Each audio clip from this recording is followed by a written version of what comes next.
Bismillahirrahmanirrahim. Assalamualaikum warahmatullahi wabarakatuh. Saya Aino Jana dari kelas BK 3A, Program Studi Bimbingan dan Konseling Universitas Muhammadiyah Tasikmalaya. Di sini saya akan mempraktikkan beberapa teknik keterampilan dasar konseling, yaitu yang pertama invitation skill. Invitation skill merupakan keterampilan dasar untuk membangun hubungan antara konselor dengan konselinya. Yang kedua yaitu paraphrasing skill, yaitu merefleksikan atau menegaskan kembali pada konseli mengenai poin penting dari permasalahan yang sedang konseli hadapi tanpa mengubah makna sedikit pun. Yang ketiga yaitu reflection to feeling. Reflection to feeling yaitu keterampilan konselor dalam merefleksikan perasaan yang sedang dipikirkan atau yang sedang dihadapi oleh konselinya. Yang keempat yaitu reflection to meaning. Reflection to meaning yaitu keterampilan konselor dalam memberikan makna atau arti terhadap peristiwa, pikiran yang sedang konseli hadapi. Yang kelima yaitu summarizing skill, yaitu keterampilan konselor dalam meringkas atau memformulasikan intisari dari cerita yang berkaitan dengan pengalaman atau yang sedang klien pikirkan atau yang sedang klien hadapi. Oke, baik teman-teman, yuk kita simak video berikut. Assalamualaikum. Waalaikumsalam. Benarkah dengan Bapak Herman? Iya, saya dengan Herman. Oke, baik. Saya telah menerima intake info yang sudah Bapak kirim ya kepada saya. Apakah Bapak siap untuk mengikuti konseling hari ini? Siap. Oke, siap, baik. Di sini kan terdapat beberapa kursi yang dapat Bapak duduki. Bapak boleh memilih di mana tempat itu ketika Bapak duduk merasa nyaman. Oh iya. Saya di sini aja. Oke, baik.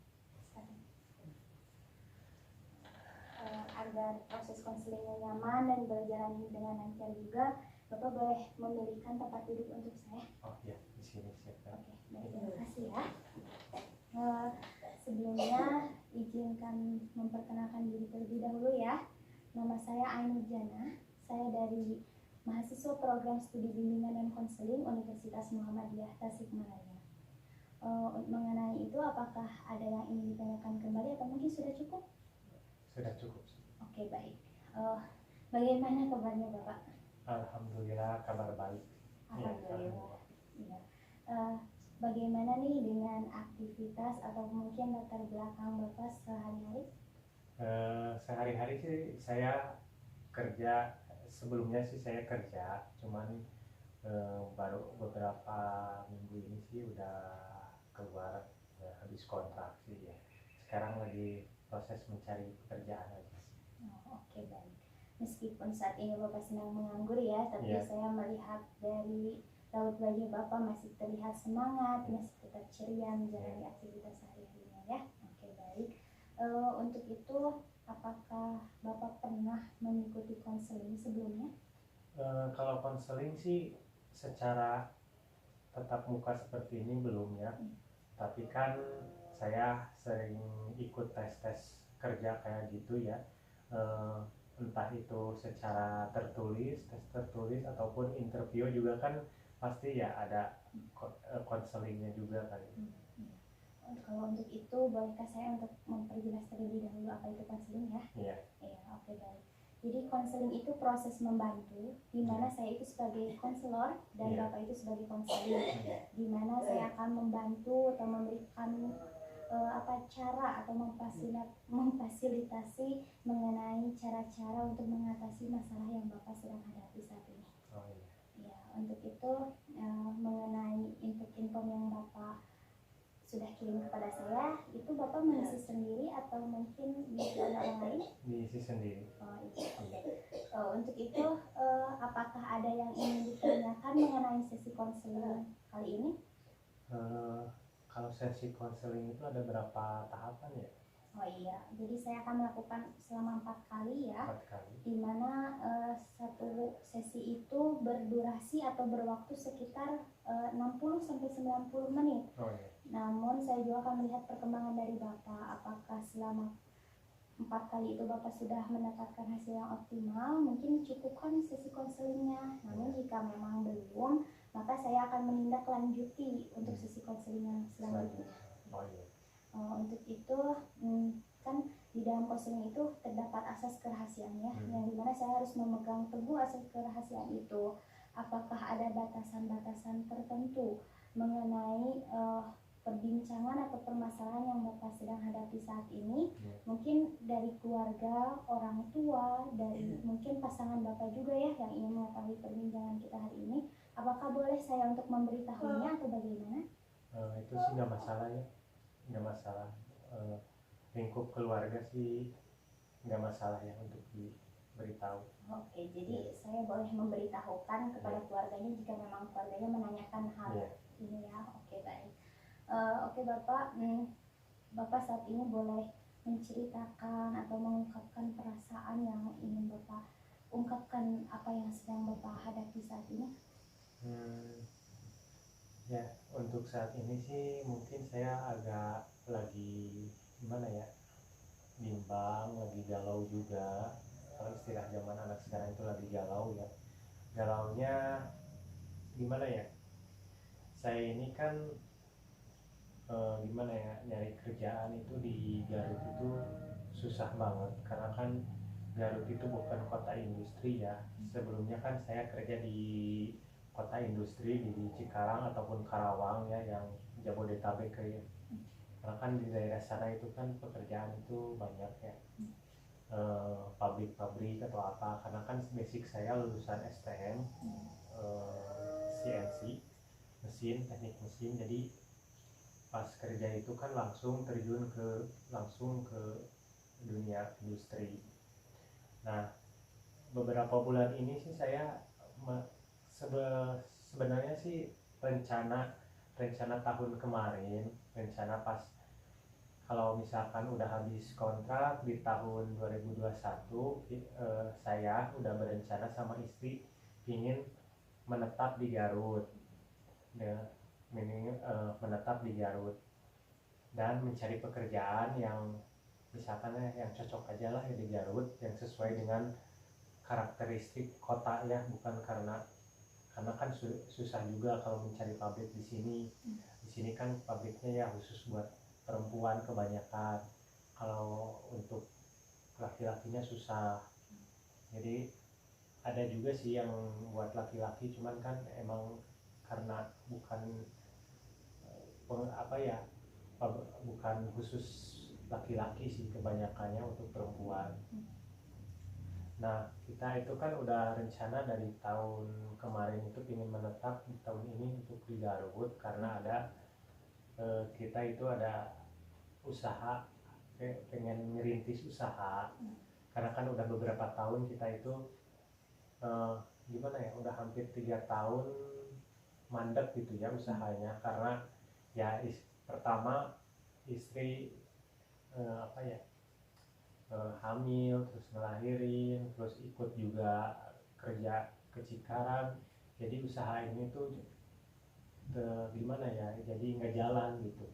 Pengennya istri itu gini, masalahnya itu saya di sini saya harus kerja gimana ya, buat supaya dapur ngebul itu saya itu pengen gimana ya, nyari kerjaan sambil ngebantuin usaha istri gitu.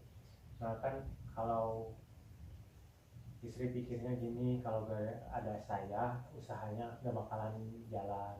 Tapi kan di sini saya juga mikirnya kalau saya kerja di sini ya segini ya. Tapi kan saya juga punya masa depan, pengen ada rencana ke depannya kayak gimana, pengen apalagi punya anak ya harus punya inilah simpenan atau apa. Tapi kan kalau di sini kerjanya ya paling cukup buat makan doang gitu kan.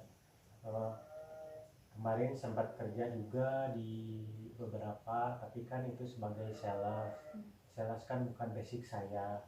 Saya kan